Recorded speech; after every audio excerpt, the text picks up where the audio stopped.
a lot of people, they just don't remember. I know it's kind of hard to understand the healings of people back in the day with Jesus. When Jesus came, it was remarkable, really was. Everyone was healed of everything. And where they were not is because they just didn't have his faith.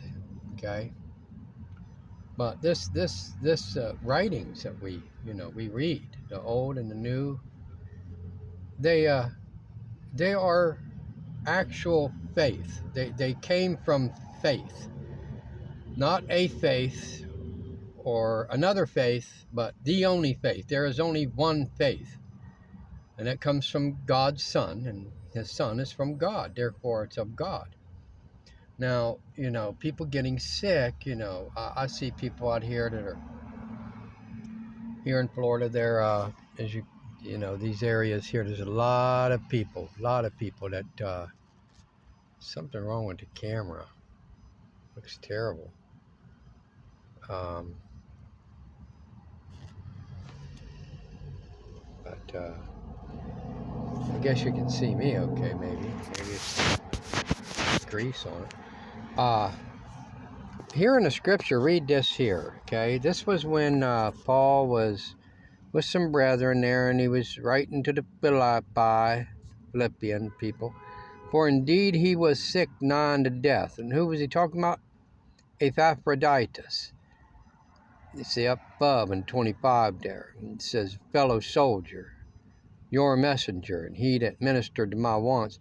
For he longed after y'all, and was full of heaviness, because that ye had heard that he had been sick. So he was sick. He says, for indeed he was sick nigh unto death.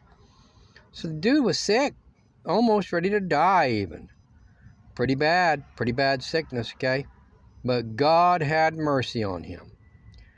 Now, he says not only on him, but, on me also, lest I should have sorrow upon sorrow, both of them. Paul must have been sick at a time too. And it had been a double sorrow. And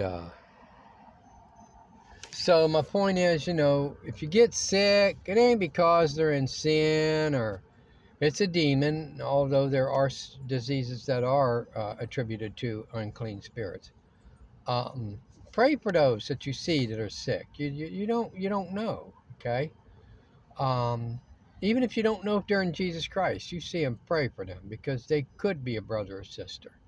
And read that second chapter to Philippi.